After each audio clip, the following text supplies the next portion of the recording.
Hello students, welcome to my channel. बच्चों, class 10th और 12th board परीक्षा के लिए उत्तर प्रदेश माध्यमिक शिक्षा परिषद ने मॉडल पेपर जारी कर दिया है सभी क्लासेस के लिए, जो कि आगामी बोर्ड परीक्षा के लिए है।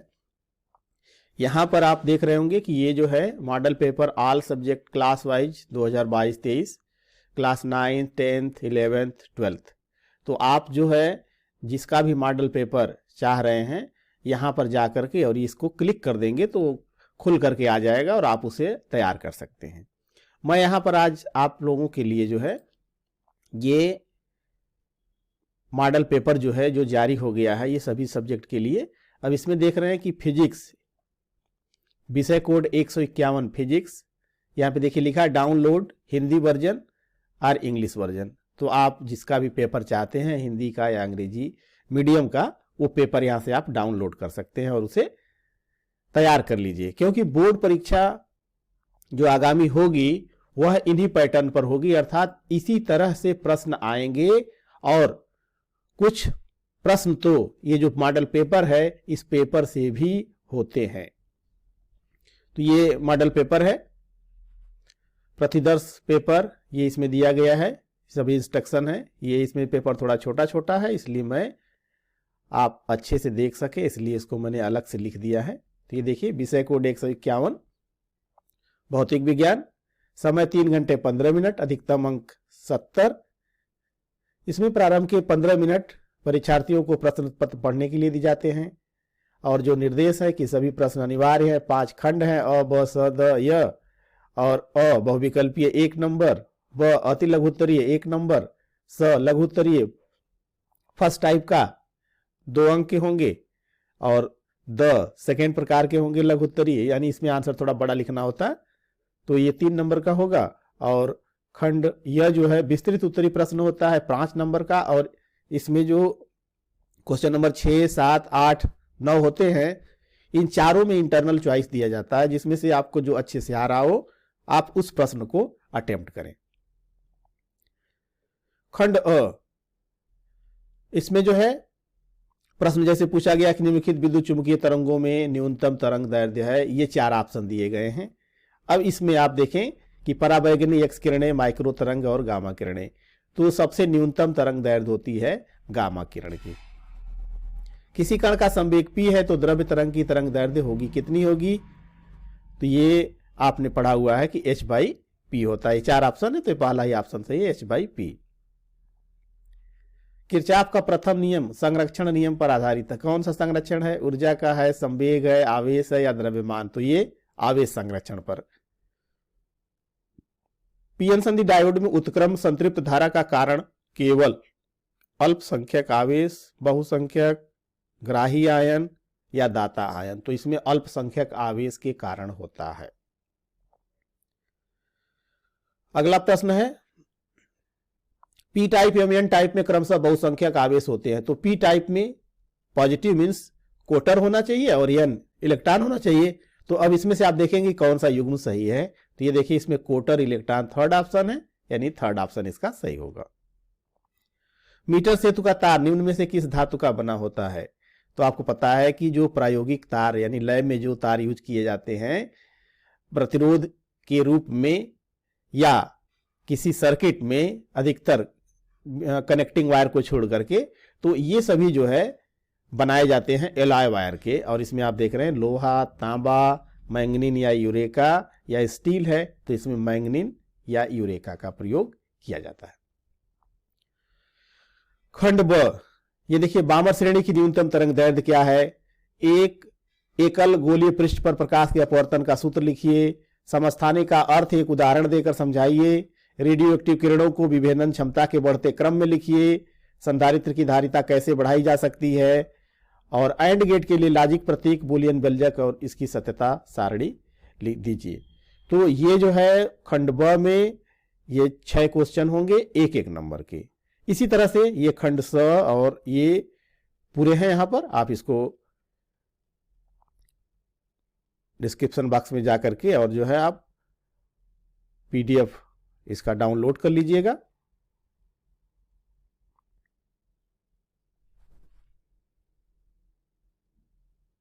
ये सभी प्रश्न जो है, सभी प्रश्नों के कंप्लीट आंसर यानी बोर्ड परीक्षा में आप कैसे लिखेंगे ये पूरा लिख करके यहाँ पर बताया गया है। ये आ गया आपका सॉल्यूशन का हिस्सा, खंड अ। अब कॉपी में जो आप लिखेंगे तो कॉपी में आप सभी प्रश्नों के विकल्पों को नहीं लिखेंगे, सिर्फ लिखेंगे उत्तर। एक का क कौन सा सही है, गामा किरणें। ख कौन सा सही है, फर्स्ट h/p। ग थर्ड सही है, आवेश। घ फर्स्ट सही है, अल्पसंख्यक आवेश। अंग थर्ड सही है, कोटर इलेक्ट्रॉन। और च थर्ड सही है, मैंगनीज या यूरेका। तो आंसर कॉपी में आप ऐसे लिखेंगे। आंसर लिखते समय इस बात का भी ध्यान रखेंगे कि एक खंड के प्रश्नों के उत्तर एक ही जगह आप लिखेंगे। जैसे खंड अ है तो खंड ए के सभी प्रश्नों का उत्तर आप एक ही जगह लिखेंगे। भले इसमें से आप ऊपर नीचे कर सकते हैं, लेकिन आपकी कोशिश यही होनी चाहिए कि प्रश्नों को जो है एक क्रम में ही उनका उत्तर लिखें। और जब एक क्वेश्चन कंप्लीट हो जाता है तो उसके नीचे एक लाइन खींच दें, यानी इससे पता चल जाता है कि ये पूरे क्वेश्चन के आंसर्स यहां पर समाप्त हो गए हैं। सेकंड क्वेश्चन है इसका, बामर श्रेणी की न्यूनतम तरंग दैर्घ्य क्या है। तो इस श्रेणी की सबसे छोटी तरंग दैर्घ्य n2 बराबर अनंत से प्राप्त होती है। तो इसके लिए जो सूत्र है कि 1/λ मिनिमम बराबर r 1/2 का स्क्वायर माइनस 1/∞ का स्क्वायर, तो ये मिल जाएगा r/4। और 1/r यानी r जो रिडबर्ग कांस्टेंट है 1.097 इंटू 10⁻7, इसकी वैल्यू जब यहां पे रखेंगे तो ये आएगा 3648 एंगस्ट्रॉम, यानी लैम्डा मिनिमम जो होगा 3648 एंगस्ट्रॉम होगा। एकल गोलीय सतह के अपवर्तन का सूत्र लिखिए। तो ये n/v - 1/u equals to n - 1/r, जिसमें n जो है यह लेंस का अपवर्तनांक है और u object distance, v image distance और r जो है उसका रेडियस ऑफ कर्वेचर है। रेडियोएक्टिव किरणों को विभेदन क्षमता के बढ़ते क्रम में लिखिए। तो ये क्वेश्चन कुछ लग रहा है ऊपर नीचे हो गया है। ये क्वेश्चन जो है समस्थानिक, ये क्वेश्चन है ग वाला, समस्थानिक किसे कहते हैं और जो है इसके एक उदाहरण लिखिए।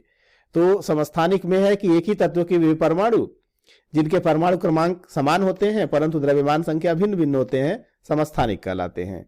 हाइड्रोजन के 3 समस्थानिक है, प्रोटियम 1h1, ड्यूटेरियम 1h2 और ट्राइटियम 1h3। ये रेडियोएक्टिव किरणों को विभेदन क्षमता के बढ़ते क्रम में alpha is less than beta is less than gamma. किसी संधारित्र की धारिता कैसे बढ़ाई जा सकती है। तो संधारित्र में दोनों प्लेटों के बीच की दूरी को कम करके और प्लेटों के बीच परावैद्युत पदार्थ भरकर संधारित्र की धारिता को बढ़ाया जा सकता है। AND गेट के लिए लॉजिक प्रतीक, बूलियन, व्यंजक और सत्यता सारणी। तो ये देखिए AND गेट के लिए होता है अगर इनपुट A और B है तो y equals to A into B। इसकी सत्यता सारणी जो है इस तरह से आप बनाएंगे A B y equals to A into B। तो जब इसका ये 1 1 होगा तभी सिर्फ 1 मिलता है, अदरवाइज तीनों केसेस में 0 मिलते हैं। खंड स, ये 1 नंबर का ही क्वेश्चन है लेकिन इसके आंसर थोड़ा सा बड़े लिखने पड़ते हैं। तो वैद्युत फ्लक्स परिभाषा पूछी गई है। तो किसी वैद्युत क्षेत्र में स्थित किसी काल्पनिक पृष्ठ से पृष्ठ के लंबवत दिशा में गुजरने वाली कुल वैद्युत रेखाओं की संख्या को उस पृष्ठ से बद्ध वैद्युत फ्लक्स कहते हैं। इसका मात्रक न्यूटन मीटर स्क्वायर पर कूलाम होता है। और यहां पे दिया गया था कि फ्लक्स ऋणात्मक, इसका क्या अर्थ है। तो ये वैद्युत बल रेखाएं पृष्ठ में अंदर की ओर प्रवेश कर रही हैं, ये बताता है। अब इसका जो मार्क्स हैं इस प्रकार से बटे होंगे कि जो वैद्युत फ्लक्स की परिभाषा लिखेंगे तो 1 नंबर, मात्रक लिखेंगे आधा नंबर और ये जो ऋणात्मक का मतलब है लिखेंगे तो आधा नंबर। इस तरह से 2 नंबर पूरे होते हैं। 3 का ख, इसमें दिया गया है कि धारा 5 एम्पियर दी गई है, समय 1 मिनट दिया गया है और पूछा गया है कितने इलेक्ट्रॉन प्रति सेकंड प्रवाहित हो रहे हैं। तो Q बराबर I इंटू टी होता है, Q बराबर NE, तो N इंटू ई बराबर I इंटू टी, यानी इलेक्ट्रॉनों की संख्या N बराबर IT/E। यहां पर हम इसकी वैल्यू पुट करेंगे तो आ जाएगा ये 1.875 इंटू 10⁻21 इलेक्ट्रॉन, यानी जो इलेक्ट्रॉनों की संख्या है प्रति सेकंड बहने वाली यह 1.875 इंटू 10⁻21 इलेक्ट्रॉन है। तीसरे का ग है, बामर श्रेणी के लिए ये सूत्र होता है 1 by lambda equals to capital R 1/2 का स्क्वायर माइनस 1/n का स्क्वायर, जहां n का मान 3, 4, 5 होता है। तो द्वितीय रेखा के लिए जो है n बराबर, ये पहली के लिए n बराबर 3 और द्वितीय के लिए n बराबर 4 रखेंगे। तो अब n बराबर 4 इसमें जब रखेंगे तो ये मिलके आएगा 3r/16। और यहां पर ये कहा गया है कि r के पदों में ही लिखिए, तो आप यहां पर 3r/16 ऐसे लिख करके यहां पर छोड़ देंगे। 3 का घ, डी ब्रॉगली तरंग दैर्ध्य का व्यंजक। अब यहां पर देख रहे होंगे कि यहां पर ये कहा गया है कि डी ब्रॉगली तरंग दैर्ध्य का व्यंजक, और ज्यादातर बच्चे यहां पर जो है वह इलेक्ट्रॉन के लिए लिख देते हैं। तो यहां पर आपको दिखाना है कि फोटॉन की ऊर्जा E बराबर h न्यू, और गतिक द्रव्यमान के कारण फोटॉन की ऊर्जा E बराबर mc², Einstein mass energy equivalence relation के हिसाब से। अब ये दोनों बराबर होंगे तो mc² equals to h nu, यानी m बराबर h न्यू बाई c², जिसे गतिक द्रव्यमान कहते हैं। तो इस फोटॉन का जो संवेग होगा P बराबर द्रव्यमान और गुणे वेग, तो m इंटू सी प्रकाश का वेग, m का मान यहाँ पे h न्यू बाई c² है इंटू सी, सी से एक सी कट गया, h न्यू बाई सी, और लैम्डा बराबर होता है c बटा न्यू, तो p बराबर हो गया h बाई लैम्डा, या लैम्डा बराबर h बाई पी, और p बराबर m भी होता है तो h अपान m भी। खंड द 4 क है, परस्पर संपर्क में रखे दो लेंसों के संयोजन की फोकस दूरी के लिए सूत्र ज्ञात करना है। तो ये फिगर देखिए, पहला सिरा L1, दूसरा L2। अब यहां पर होगा क्या कि यहां O से जो इमेज बन रही है पहले के थ्रू, ये बनेगा I डैश पर। I डैश जो है दूसरे वाले लेंस के सामने है, तो यह इसके लिए आभासी वस्तु का कार्य करेगा और यह इसका इमेज बनाएगा I पर। तो यहां पर हम दो एक्सप्रेशन बनाएंगे। पहला होगा लेंस L1 के लिए 1/v डैश माइनस 1/u बराबर 1/f1, पहले की फोकस दूरी f1 है। इसी तरह से दूसरे के लिए ये होगा 1/v माइनस 1/v डैश बराबर 1/f2, f2 दूसरे की फोकस दूरी है। दोनों को जोड़ देंगे, जब जोड़ेंगे तो इसमें ये जो 1/v डैश और 1/v डैश प्लस माइनस ये कट जाएगा, बचेगा 1/v माइनस 1/u बराबर 1/f1 प्लस 1/f2। अगर दोनों लेंसों की संयोजन फोकस दूरी f है, कैपिटल F है, तो 1/v माइनस 1/u बराबर 1/f, अर्थात 1/f बराबर 1/f1 प्लस 1/f2। अब जैसा लेंस होगा, दोनों लेंस उत्तल है तो ये f1 f2 धनात्मक होंगे। अगर दोनों ऋणात्मक ये अवतल लेंस है तो दोनों ऋणात्मक होंगे। अगर एक उत्तल और एक अवतल है तो एक धनात्मक और एक ऋणात्मक। जो परिणाम होगा, अगर चिन्ह धनात्मक आता है तो टोटल उत्तल की तरह से कार्य करेगा, और अगर ऋणात्मक आता है तो अवतल की भांति कार्य करेगा। 4 का ख है, आइंस्टीन के प्रकाश वैद्युत समीकरण। तो जब कोई फोटॉन धातु की सतह पर गिरता है तो अपनी समस्त ऊर्जा किसी एक इलेक्ट्रॉन को दे देता है, तथा ऊर्जा का कुछ भाग धातु की सतह तक आने में खर्च होता है, और शेष ऊर्जा जो है मुक्त इलेक्ट्रॉन को गतिज ऊर्जा के रूप में दे दिया जाता है। यानी Q बराबर W प्लस K। Q जो है टोटल ऊर्जा, W कार्यफलन, और K दी गई उसको गतिज ऊर्जा। तो Q बराबर ये h न्यू है, और ये इसको हम E के लिख देते हैं, तो E के बराबर हो गया h न्यू माइनस W। अगर आपतित फोटॉन की आवृत्ति कार्यफलन के बराबर होगी तो कोई भी इलेक्ट्रॉन धातु की सतह से नहीं निकलेगा। तो अगर देहली आवृत्ति न्यू नॉट है तो जो कार्यफलन है W बराबर h न्यू नॉट होगा। तो इसको हम लिख सकते हैं E के बराबर h new minus h new not, तो h times new minus new not. और धातु की सतह से निकले इलेक्ट्रॉन का अधिकतम वेग अगर v मैक्स है तो हम इको को लिख सकते हैं 1/2 mv मैक्स स्क्वायर, और इधर की वैल्यू हो गई h new minus new not. इस समीकरण को आइंस्टीन का प्रकाश वैद्युत समीकरण कहते हैं, जो कि बहुत ही इंपॉर्टेंट है। 4 का ग, 4 का ग इसमें दिया गया है कि आपतित किरण और परावर्तित किरण, ये परावर्तित किरण और अपवर्तित किरण एक दूसरे के लंबवत होती हैं ध्रुवण के केस में।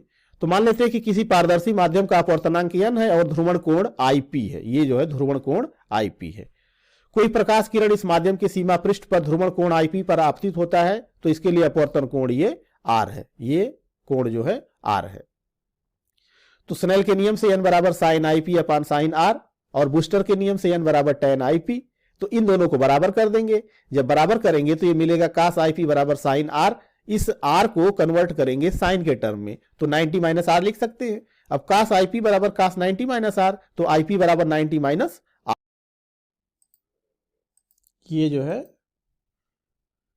आई पी बराबर 90 माइनस आर, तो आई पी प्लस आर बराबर 90 डिग्री। तो यहाँ पर यही प्रूव करना था कि ध्रुवण कोण पर यानी आई पी पर परावर्तित तथा अपवर्तित किरणें परस्पर लंबवत होती हैं। ये परावर्तित किरण और ये अपवर्तित किरण, इसके बीच में जो कोण बनता है यह 90 डिग्री का कोण बनता है। 4 का घ, 4 के घ में दिया गया है कि एम्पियर का परिपथीय नियम और इस नियम की सहायता से अनंत लंबाई के ऋजुरेखीय धारावाही तार के कारण चुंबकीय क्षेत्र के लिए व्यंजक निकालना है। तो इस परिपथीय नियम के अनुसार क्या है कि चुंबकीय क्षेत्र प्रेरण यानी B का किसी बंद वक्र के लिए रेखीय समाकलन यानी closed integral B dot dl वक्र द्वारा घेरे गए क्षेत्रफल से होकर प्रवाहित नेट धारा I का म्यू नॉट गुना होता है, अर्थात closed integral B dot dl equals to mu naught I, जहां पर म्यू नॉट निर्वात की चुंबकशीलता है। अब व्यंजक निकालना है, तो इसके लिए आप ये थोड़ा सा लैंग्वेज लिखेंगे। तो ये अनंत लंबाई का तार है, इससे r दूरी पर एक पॉइंट P है, इस r रेडियस का एक जो है सरफेस ड्रा करेंगे और इस सरफेस पर P पर पॉइंट पर देखेंगे कि जो B डॉट dl है वह पॉइंट के लिए कितना है और पूरे सरकमफेरेंस के लिए फिर फाइंड कर लेंगे। तो इस यहाँ पर B और dl दोनों एक ही दिशा में है, अर्थात थीटा का मान 0 हो जाएगा। तो B डॉट dl जो है B dl cos 0 हो गया और cos 0 का मान 1 होता है, तो B टाइम्स इंटीग्रल dl। अब dl क्या है?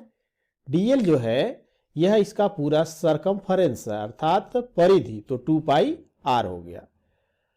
तो closed integral B dot dl बराबर ऊपर से B इंटू 2 पाई r और एम्पियर के परिपथीय नियम से B डॉट dl बराबर म्यू नॉट I।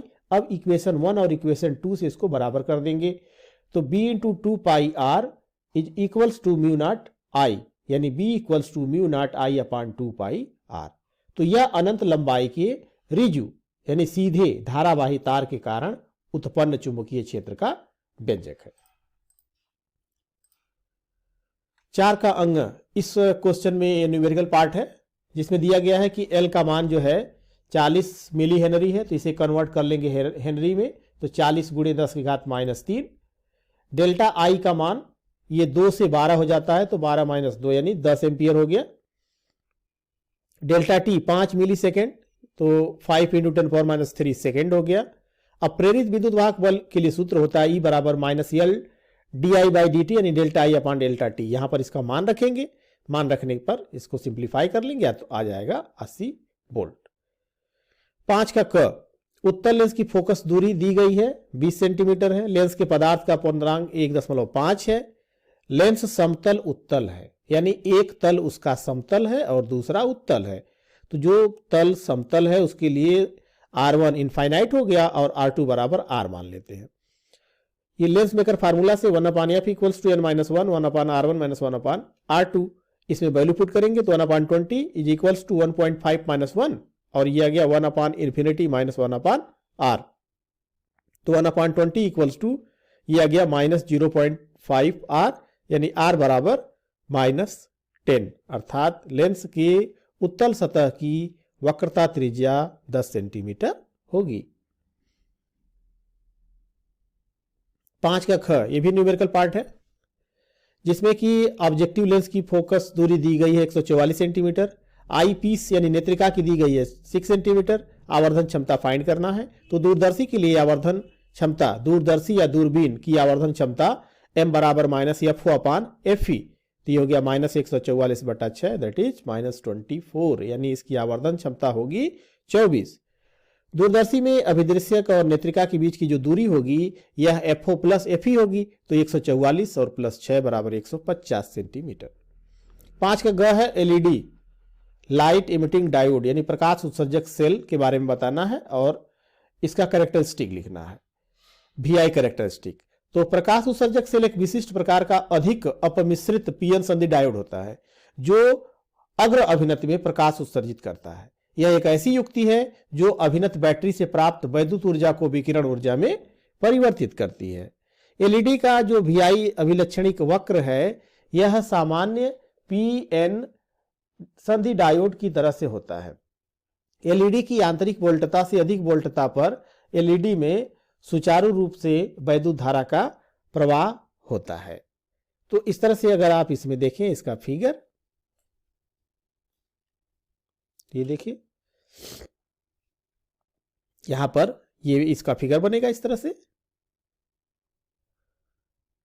ये अग्रवोल्टता, पश्चवोल्टता, अग्रधारा, पश्चधारा, ये फॉरवर्ड बायस के लिए हो गया और ये रिवर्स बायस के लिए हो गया। तो ये इसकी कैरेक्टरिस्टिक्स हो गई। घ, किरचॉफ के नियमों को परिपथ चित्र बनाकर समझाइए। तो प्रथम नियम क्या है?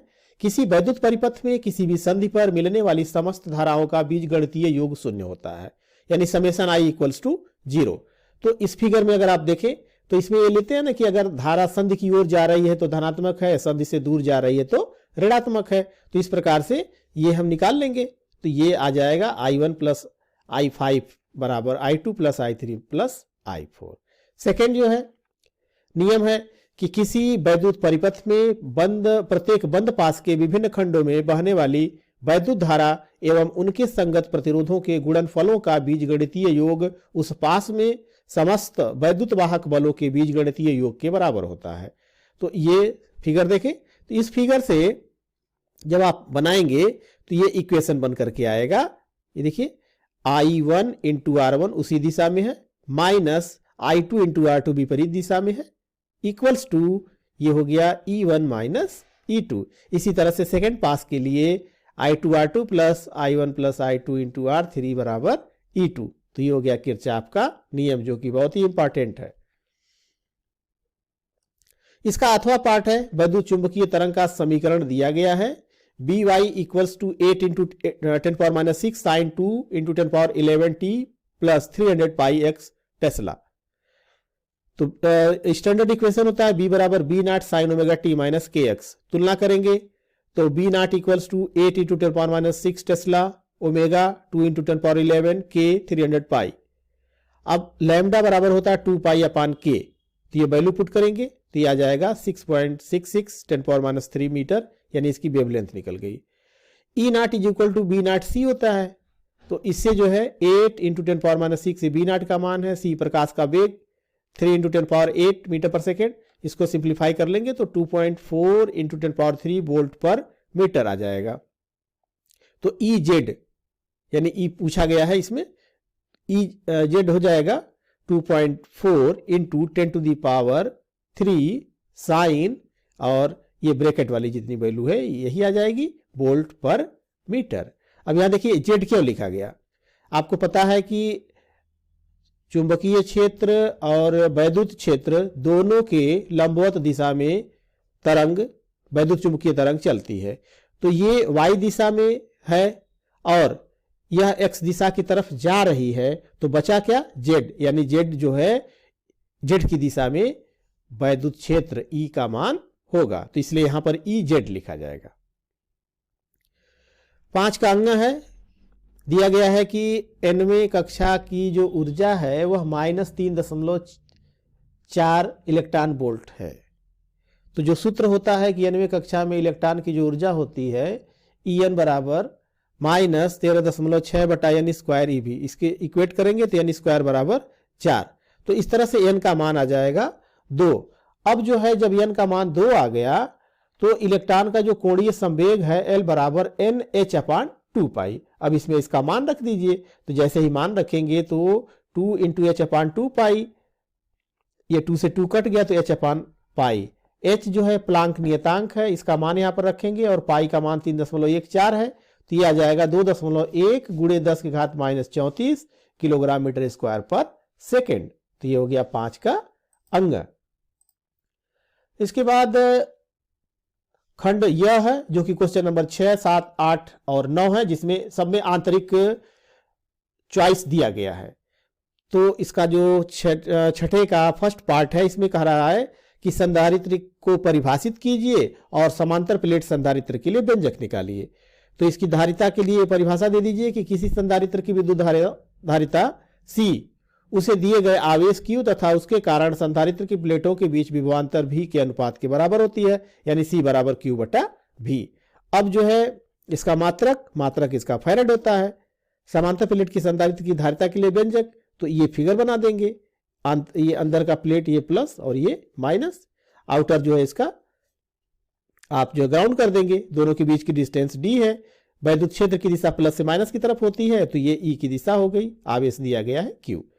अब जो है इस चित्र के अनुसार जो पृष्ठ घनत्व है सिग्मा बराबर Q बटा ये होगा।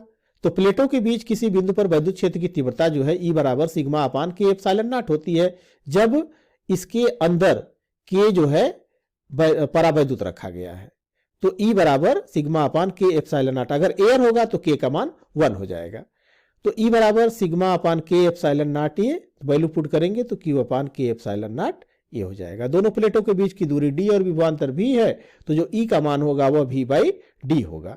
अब जो है Q अपान K एप्सिलॉन नॉट ए बराबर V बटा D और C बराबर होता है Q बटा V, तो वैल्यू पुट करेंगे तो C बराबर K epsilon naught A upon D हो जाएगा। तो एयर कैपेसिटर अगर होगा तो उस केस में जो है K का मान 1 हो जाएगा, तो C naught equals to epsilon naught A upon D। अब इसकी धारिता किस प्रकार बढ़ाई जा सकती है, तो इस सूत्र से देखें तो प्लेटों का क्षेत्रफल बढ़ा करके, प्लेटों के बीच की दूरी कम करके और प्लेटों के मध्य परावैद्युत पदार्थ भरकर। प्लेटों का जो क्षेत्रफल है उसको एक लिमिट तक ही बढ़ा सकते हैं, इसलिए इन दोनों पर ध्यान दिया जाता है कि प्लेटों के बीच की दूरी कम करके और प्लेटों के मध्य परावैद्युत पदार्थ भर करके इसकी धारिता को बढ़ाया जा सकता है। इसका अथवा पाठ है कि रेखीय आवेश घनत्व किसे कहते हैं। तो ये इसकी परिभाषा हो गई। किसी एक समान आवेशित अनंत लंबाई के तार की प्रति एकांक लंबाई पर आवेश की मात्रा को रेखीय आवेश घनत्व कहते हैं। इसे लैम्डा से प्रदर्शित करते हैं। अगर लंबाई L और वितरित आवेश Q है तो जो लैम्डा है यह Q बटा L, ये Q बटा L कूलाम पर मीटर होगा। अब एक आवेशित अनंत लंबाई के सीधे तार के निकट वैद्युत क्षेत्र की तीव्रता निकालना है, तो ये फिगर बना देंगे। अब यहां जो फ्लक्स पास होगा यहां से पास होगा, यहां से पास होगा बॉटम से और इस सतह से, तो इस तरह से जो कुल फ्लक्स है यह फ्लक्स फाई बराबर फाई टॉप से, बॉटम से और कर्व से होगा। तो टॉप पर होगा cos 90, यानी यहां पर आप देख रहे हैं कि DA और E के बीच में जो कोण बनेगा वो 90 डिग्री बनेगा। इसी तरह से बॉटम में भी बनेगा, लेकिन जो सरफेस पर है ये दोनों एक दूसरे के पैरेलल हैं, तो थीटा का मान 0 होगा। इस तरह से ये मिल जाएगा, यहाँ पर cos 90 0, ये भी 0 और ये cos 0 1 होता है, तो इस तरह से मिल गया E इंटू A।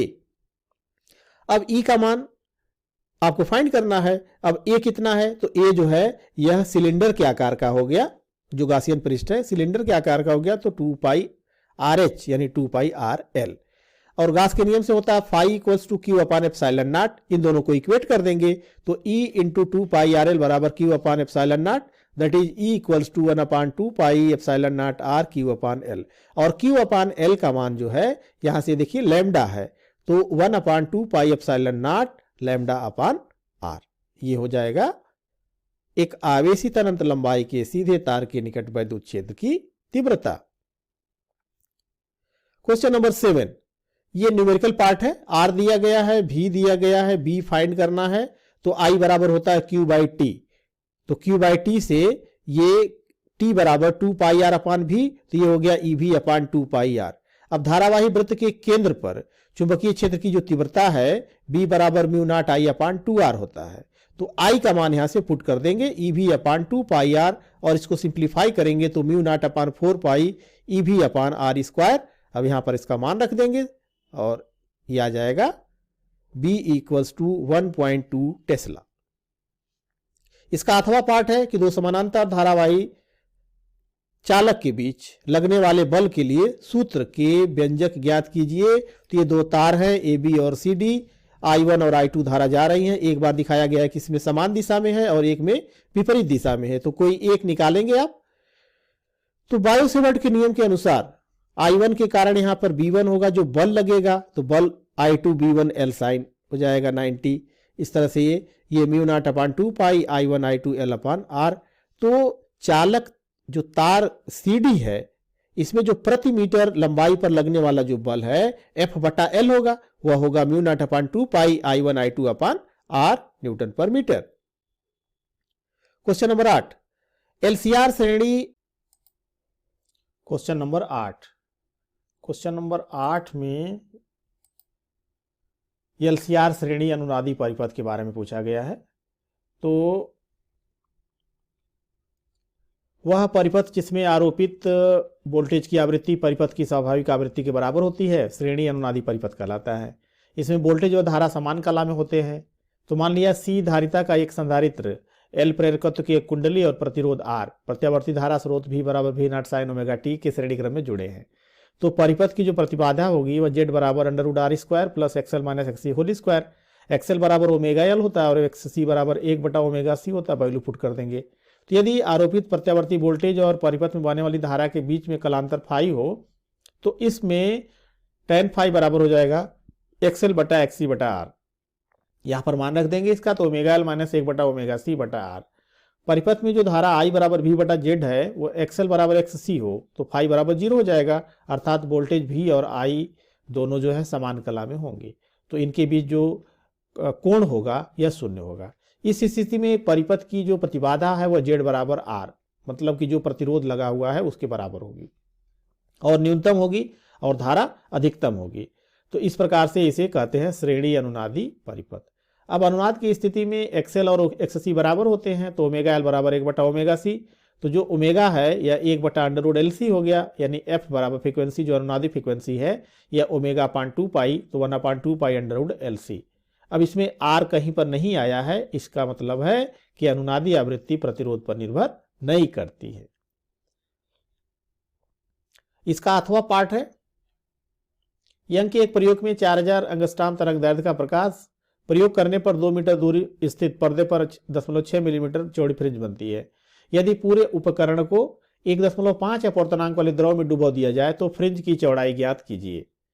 तो यहाँ लैम्डा 4000 एंगस्ट्रॉम, डी जो स्लिट और पर्दे के बीच की दूरी है 2 मीटर है, बीटा फ्रिंज की चौड़ाई 0.6 mm और n 1.5 दिया गया है। तो जब कोई प्रकाश की किरण एक माध्यम से दूसरे माध्यम में जाती है तो उसकी तरंग दैर्ध्य बदल जाती है। तो लैम्डा डैश बराबर लैम्डा बटा n, और मान लेते हैं कि उस माध्यम में बीटा डैश है तो बीटा बराबर होता है लैम्डा डी बटा स्मॉल डी, यानी बीटा प्रोपोर्शनल लैम्डा, तरंग दैर्ध्य की अनुक्रमानुपाती होती है। तो बीटा डैश बटा बीटा बराबर लैम्डा डैश बटा लैम्डा, यानी एक माध्यम में बीटा और लैम्डा, दूसरे में बीटा डैश और लैम्डा डैश है। तो लैम्डा डैश अपान लैम्डा का मान जो 1/n हो जाएगा। अब यहाँ पे बीटा डैश, यहाँ से बीटा डैश बराबर बीटा बटा n हो गया, n का मान 3/2 यानी 1.5, तो हो जाएगा 2/3 बीटा, बीटा का मान 0.6 रखेंगे तो आ जाएगा ये 0.4 mm। इस प्रकार पूरे उपकरण को अगर 1.5 अपूर्णांक वाले द्रव में डुबो दिया जाए तो फ्रिज की चौड़ाई 0.6 mm से घट करके 0.4 mm हो जाएगी। क्वेश्चन नंबर 9, एनपीएन ट्रांजिस्टर की कार्यविधि इस चित्र में देख रहे हैं कि दिखाया गया है एनपीएन। इसमें इलेक्ट्रॉन्स मेजेटिक कैरियर, इसमें होल्स और इसमें इलेक्ट्रॉन्स हैं। फर्स्ट पोर्शन इसका ई और बी का अग्र अभिनत में, सेकेंड जो है उत्क्रम अभिनत में होगा। तो इस प्रकार से जब इसकी बाइसिंग हो जाती है तो क्या होगा कि ये माइनस है, यह सिरा इसका माइनस, यानी इलेक्ट्रॉन को रिपल करेगा। तो इलेक्ट्रॉन जो है यह इमीटर से बेस की तरफ चलते हैं, बेस बहुत पतला होता है, इसकी वजह से पार करके एन में चले जाते हैं। और एन में जब संग्राहक में पहुंचते हैं इस सिरे पर, तो यहाँ पर होता क्या है कि यह इलेक्ट्रॉन इसके द्वारा अट्रैक्ट किए जाते हैं तो ये सीधे यहाँ चले आते हैं। जैसे यहाँ पर आते हैं, यहाँ से एक इलेक्ट्रॉन निकल करके इस धन टर्मिनल पे जाता है और एक इसके धन प्रभाव को खत्म करता है, कम करता है। ठीक उसी समय एक इलेक्ट्रॉन यहाँ से निकल करके और ये इमीटर में चला जाता है। और जब जो है तो इस तरह से धारा जो है आई ई नीचे की तरफ और ये धारा आई सी ऊपर की तरफ। ये जो बेस वाला हिस्सा है, तो बेस वाला हिस्सा जब इसमें होल्स और इलेक्ट्रॉन न्यूट्रलाइज होते हैं तो उस दौरान एक कोवैलेंट बॉन्ड ब्रेक होता है। जब एक कोवैलेंट बॉन्ड ब्रेक होता है तो वह इलेक्ट्रॉन जो है आगे की तरफ चल देता है, इलेक्ट्रॉन जो है आगे की तरफ चलता है और होल्स जो है वह बाएं की तरफ चलते हैं। तो होल्स जब इधर चलते हैं तो ठीक इसी समय एक इलेक्ट्रॉन जाकर के यहां पर उसको न्यूट्रलाइज करता है और यहां से एक इलेक्ट्रॉन जो है इसके धन प्रभाव को ये बराबर करता है। तो इस तरह से इलेक्ट्रॉन जो है ये ऊपर से नीचे की तरफ आता है, ये इलेक्ट्रॉन ऊपर से ये नीचे की तरफ आता है, इसलिए धारा का जो प्रवाह है यह नीचे से ऊपर की तरफ होता है। और इस प्रकार से E जो है वह IB और IC के बराबर होती है। सेकेंड पार्ट इसमें था कि ट्रांजिस्टर में आधार को पतला क्यों बनाया जाता है। तो पतला इसलिए बनाया जाता है कि आवेश वाहक आसानी से पार कर संग्राहक में चले जाए। नेक्स्ट पार्ट इसका है कि पीएनपी ट्रांजिस्टर एनपीएन ट्रांजिस्टर में सुपीरियर एनपीएन होता है। ऐसा क्यों? तो पीएनपी ट्रांजिस्टर में बहुसंख्यक आवेश वाहक कोटर होते हैं, जबकि एनपीएन ट्रांजिस्टर में इलेक्ट्रॉन होते हैं। इलेक्ट्रॉन की गतिशीलता यानी मोबिलिटी जो है कोटर से अधिक होती है, इसलिए एनपीएन ट्रांजिस्टर पीएनपी ट्रांजिस्टर की तुलना में अधिक उपयोगी होता है। इसका अथवा पाठ है हाइगेंस के द्वितीयक तरंगिका सिद्धांत की व्याख्या कीजिए। तो ये परिकल्पना ये यहाँ पर दिया गया है, इसे आप लिख देंगे और ये संबंधित जो फिगर है इस फिगर को बना देंगे। तो इस प्रकार से ये बोर्ड का पूरा पेपर जो मॉडल पेपर है यह कंप्लीट हुआ। तो इसे आप अच्छे से तैयार कर डालें।